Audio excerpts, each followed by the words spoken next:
Hey everybody, this is Geno Reynolds from The Real Geno, and welcome to the 300 subscribers Q&A. Let's just get right to it, shall we? First up is a lot of questions from Daniel Law. Love it, Daniel. I love the fact you gave me a lot to answer here. What is your favorite films before you were born? Some people dislike films from their childhood and films that emulate them. Star Wars came out a year before I was born. My mom was pregnant with me when she took my brother to go see it, so I like to think it's in my DNA. Love Casablanca, but if I was to choose anything from before I was born, it's 12 Angry Men. I'm just a big, I love court movies and I love cop movies and stuff like that. And that's a movie that I can keep revisiting.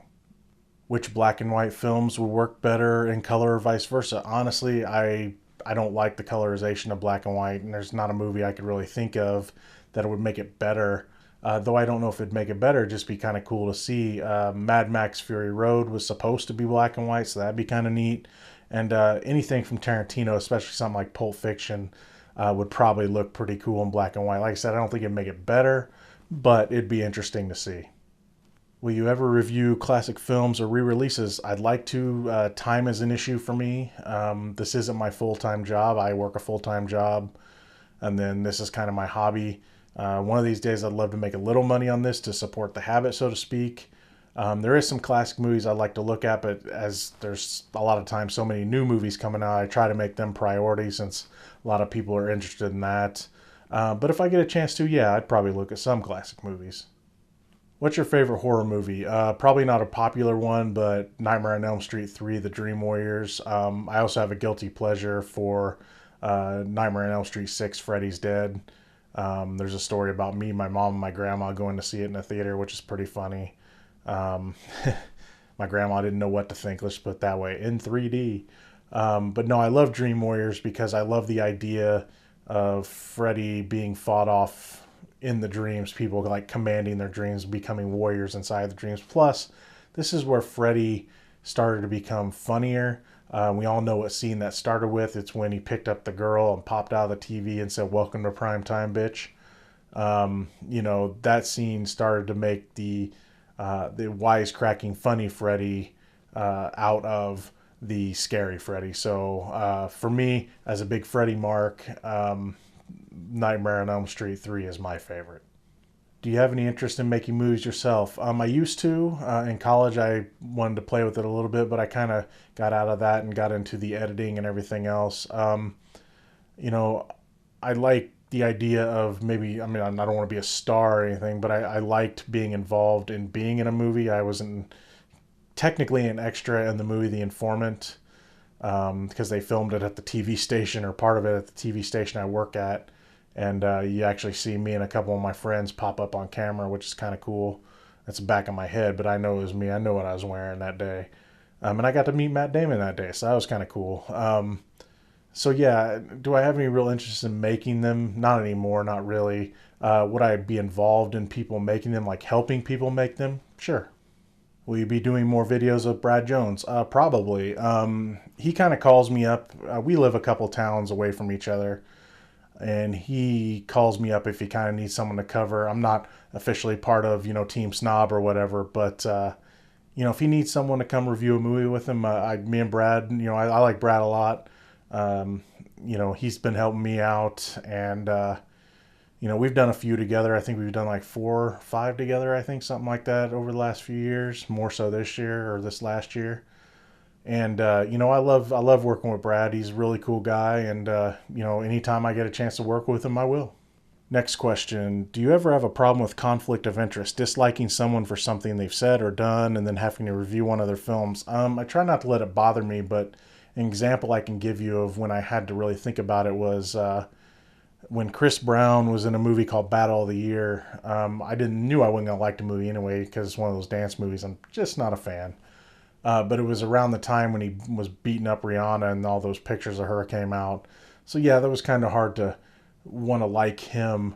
But I'm going to review the movie for what it is, despite how I feel personally. I try to anyway, but I will admit it's not easy. Next question: what was the most overrated movie of last year? The Witch, by far The Witch. Critics are going gaga over that movie, and it was so cliche in the end and you couldn't understand the characters talking throughout. I give the movie credit for scary imagery, but when the ending was just this cliche crap fest of things you've seen in other, devil worshiping movies, it was just not very good. And the story was kind of boring, and I just really didn't get anything out of it. I don't take a lot of stock in Rotten Tomatoes, but it has like low 90s in Rotten Tomatoes from the critic score.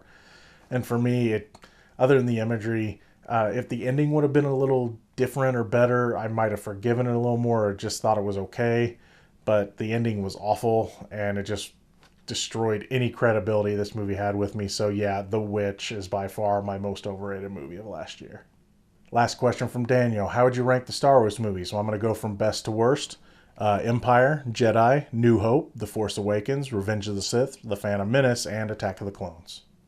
The next questions come from Just Keep That in Mind from YouTube. His first question is, do you think Why Him would have been a better movie if it starred Billy Ray Cyrus playing all the roles Eddie Murphy style? Anything could be better in that movie because that movie sucked, but probably not. The next question's a little serious. It says, what do you think they should do with Princess Leia for episode 9? Let her do what she's going to do in 8. I don't think they need to change anything for 8. Between the movies, the best thing I would do, I don't want to see CG Carrie Fisher, and though I'd be more accepting of it, I don't want to see a recasting. They need to write her off between movies. I would have her pass away. Not violently or anything, not like her ship getting shot down or anything. Have her pass away naturally. You can start the movie at her funeral or something, and let her character's death kind of spur the rebellion on. Spur the good guys on, and she stood for this, and we can take inspiration from her. I would also like to see that happen because. My theory is that Kylo Ren will become good again. Because remember in Force Awakens, he tried to get his grandfather's lightsaber and it wouldn't come to him. I think eventually he's going to turn good and he's going to get that lightsaber. He's going to be able to pull it at the time he needs it. I think that'd be good character motivation for Kylo Ren to become Ben Solo again. Because he disliked his father. He didn't dislike his mother. So I'd like to see that be the case. I don't want to see the Uncanny Valley CG. I don't want to see recasting, even though, like I said, I'd be more accepting of it. But yeah, write her out and have her character's death between the movies. Like I said, natural causes. Have her character's death mean something. That's how I would honor Carrie Fisher and the character Princess Leia. Next question is from Mo on Twitter. Mo says, at the real Geno, what are some of your favorite movies of all time? My favorite movie of all time is definitely The Usual Suspects. It's the movie I say that made me fall in love with movies. And my funny story behind that is I saw the movie on a date, and I don't remember the date, but I remember everything about that movie.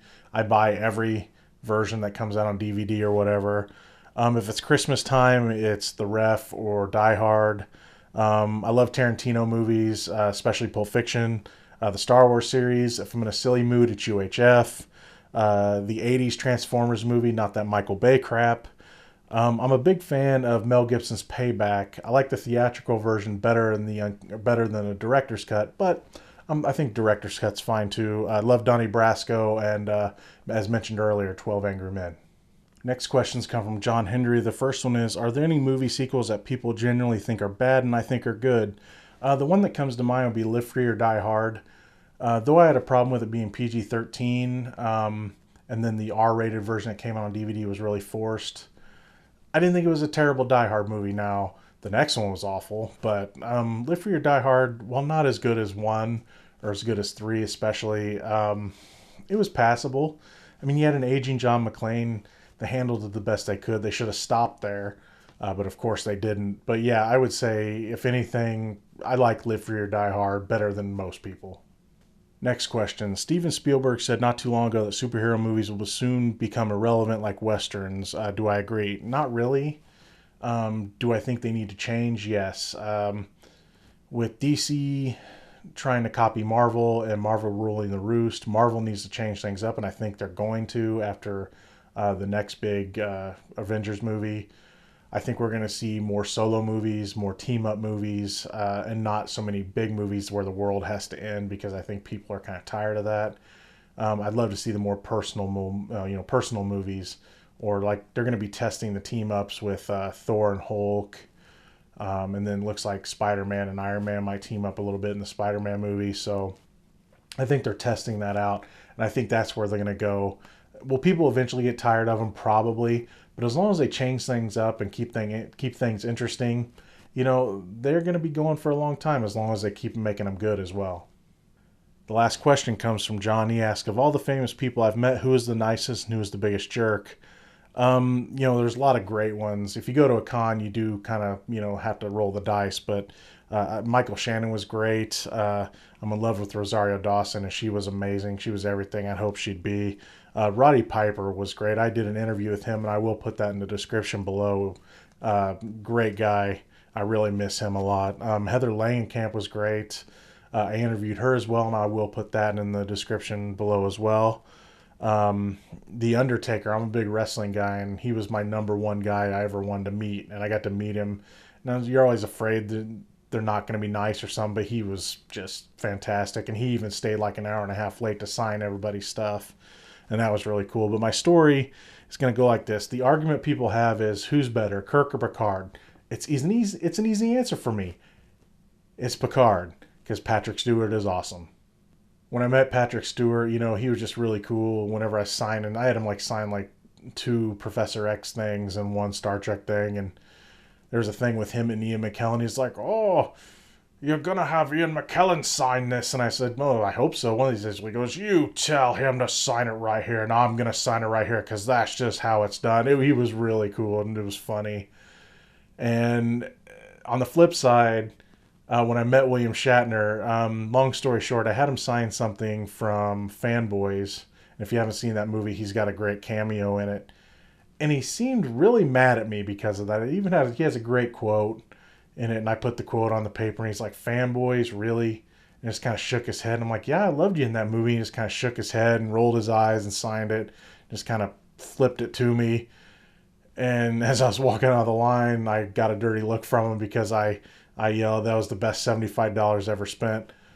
So yeah, if I'm gonna do a who's great, who's not, it's definitely Picard over Kirk. That's gonna do it for the first Q&A. If you have any more questions, feel free to put them in the comment section below. Thank you so much for those of you that subscribed and got me over 300. If we get over 400, we'll probably do this again. I really appreciate those of you that watch the videos and comment on them. It means a lot to me. I love doing this, and I love the fact that, people want to have fun with movies and people want to talk about movies. And thank you so much for sticking around and participating and just having a good time on this channel.